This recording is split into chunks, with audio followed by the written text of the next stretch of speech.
Welcome back to another Tech Droids video, and today we're going to take a look at the best $500 gaming PC builds for the month of October specifically.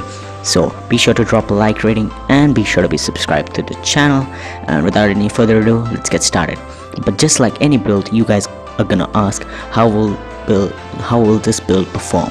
This build will smash some of the latest AAA titles in 1080p whilst achieving great frame rates such as 60 FPS and above, and some of the moderately demanding games such as League of Legends, World of Warcraft, Minecraft and CSGO at 1440p whilst achieving above 100 FPS.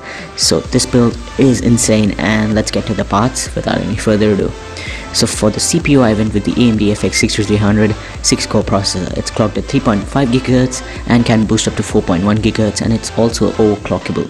It's of the AM3 plus socket type and cost $100, nearly $99, and consumed about 95 watts of power, and does the job. This CPU is very capable of some 1440p gaming and some light video editing as well, and AMD has even got out with the new 6350, but the only thing you get is a little bit of increase in the clock speed, and you can easily get that with a little bit of overclocking.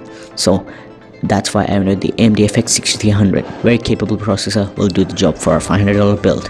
For the motherboard, I went with the GIGABYTE GA970A, and this is a USB 3.0 AM3 plus socket type motherboard. It provides SATA 6 gigabits per second, and it has USB 3.0 and HDMI. It does the job for our build. Nothing's fancy, nothing spectacular, and cost only $60, and will do the job for this build.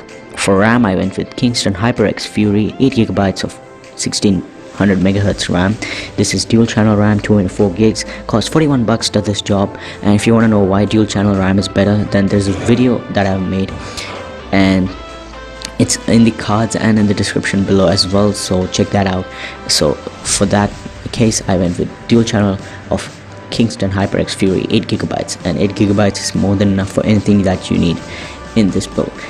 For primary storage, I went with the Western Digital Blue 1TB hard drive. It's a 7200 RPM drive. 7200 RPM is the fastest mainstream kind of consumer hard drives go. Costs $49 and does the job for your mainstream or the main hard drive of the computer. Down the line, you can pick up a SSD, and this PC will just become a beast and smash all the games whilst achieving some good read and write speeds, and the computer boots up faster and the softwares run faster. So an SSD is your choice. If you have a little bit of more budget, then pick up a Kingston SSD now, or a 128 gig or 240 gig SSD, and this will significantly improve the PC performance. For the power supply, I went with the EVGA 600B 600 watt power supply. It is 80 plus bronze certified. That means it will always run above 80% efficiency and will keep up this build all juiced up and will perform really well, and it's all good as it's from EVGA. That means there's no margin for error. And for the case, I went with the Thermaltake Versa H25. It is $39 case, which looks good, has some space for cable management, and has I/O at the front. It is one of the good looking cases from Thermaltake, will do the job for this $500 build. For the graphic card, I went with the EVGA GeForce GTX 950. It has a 2GB frame buffer, and it is of the GDDR5 type. That means it's a new class of memory. It costs $169, and this card is very capable, can smash some of the moderately demanding games in 1440p and the AAA titles in 1080p whilst achieving some great frame rates such as 60 and above FPS. This is also capable of doing some light VR as well. That means you're all covered in the GPU. It's the GeForce GTX 950 of 2GB of GDDR5 memory. It costs $169 and will do the job for the graphic card. That wraps up, guys, the $500 gaming PC build. If you enjoyed this build, then give this video a massive thumbs up and be sure to be subscribed to the channel. Drop a comment down below if you have any questions or queries, and if it gets too crowded over there, then drop me a DM on Twitter, and follow my Twitter at TechDroids_YT, and I'll catch you guys in the next Tech Droids video.